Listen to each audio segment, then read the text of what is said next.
and welcome back to another episode of From the Foundation Up. Today we're going to start a mini-series called From Dirt to Daily Living.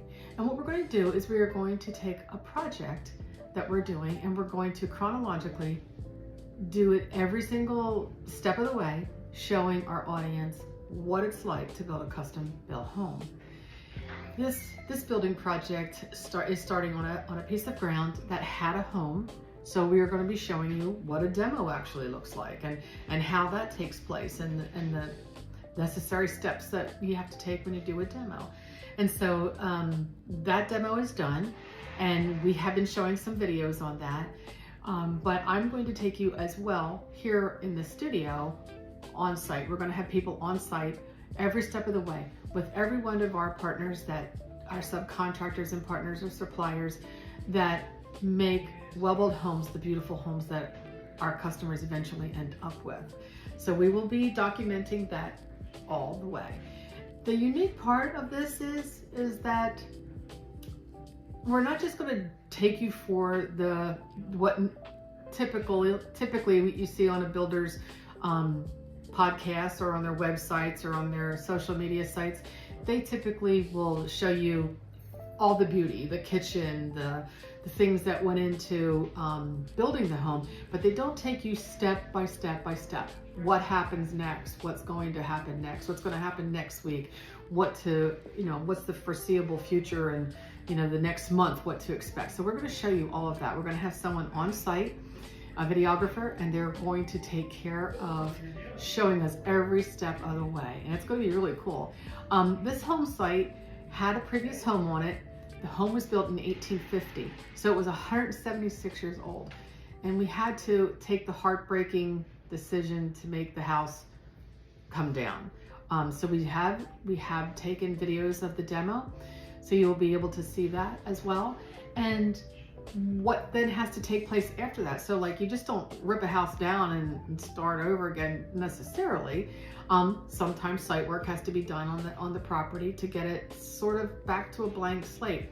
But this property is unique.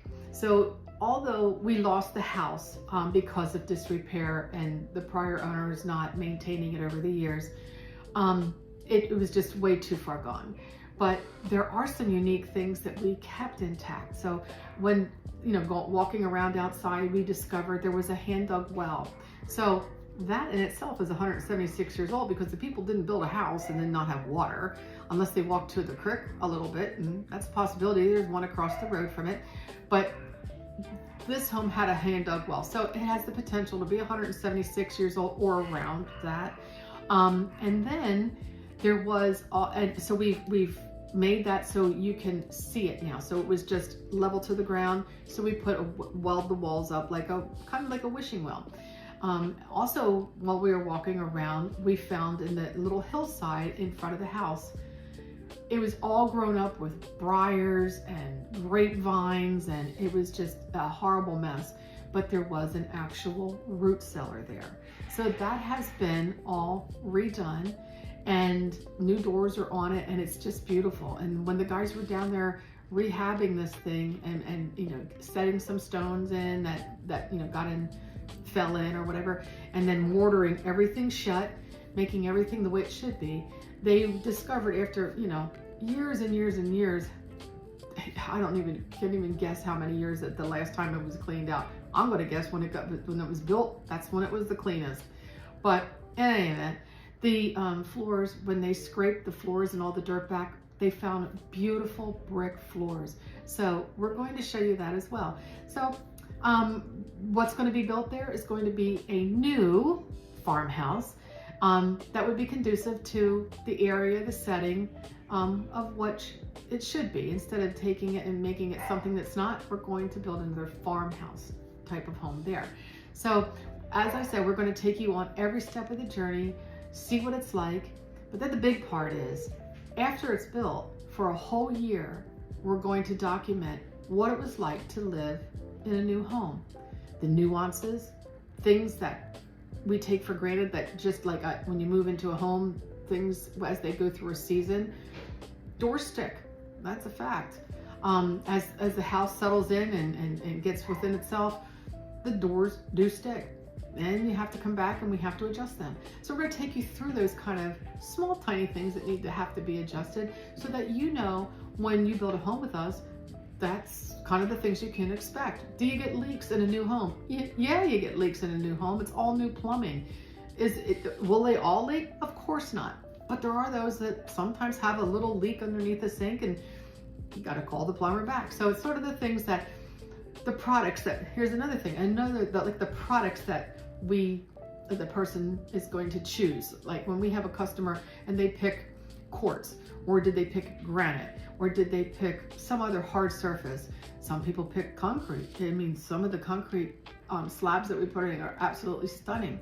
So how do they actually work out so it's great when you move in, everything is all polished and new, everything's beautiful. But after you're living there for 6 months, let's just say someone picks a very shiny, glossy type of hard surface on their kitchen countertops.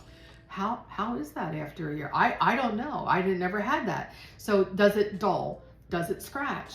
Does it leave ring marks? Does it make glares? And you know, that when the sun's shining in the room, you can't stand it.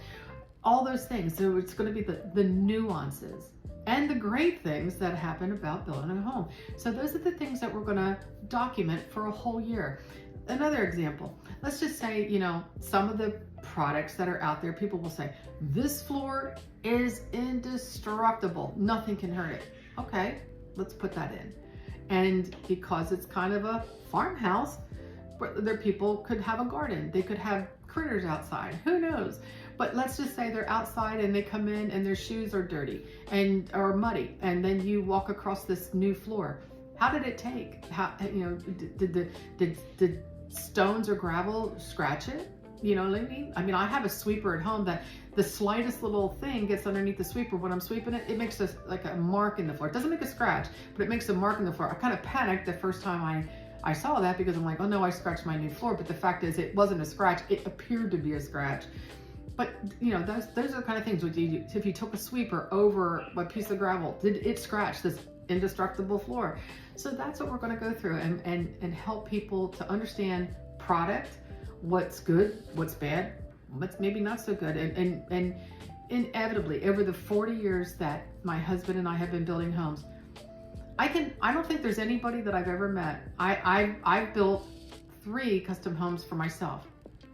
I don't think that there's anybody that I've ever met, including myself, that got to the end of their build and said, I'd do 100% of it 100% again. There was always something you would change. I don't care if you have the best laid out, made plan. Inevitably, something you could have done different if you had to do it all over again. So those are the kind of things that we're going to document. And like I said, we're going to do this in chronological. This is a picture of the house that's going to be built there. So it's a beautiful farmhouse. So again, the partners that are going to be in there, the subcontractors that are going to be in there, that have agreed to be filmed. Some people don't like that, but those that have agreed to be filmed, we're going to showcase them and their workmanship and their craftsmanship, and we're excited to do that for them. And then see how things go for a whole year. So it's exciting. It's a new project, and we're excited that you're on board. So please stay tuned and subscribe. If you're on YouTube, subscribe so you press your alerts so you get notified. And we'll see you the next time on From the Foundation Up.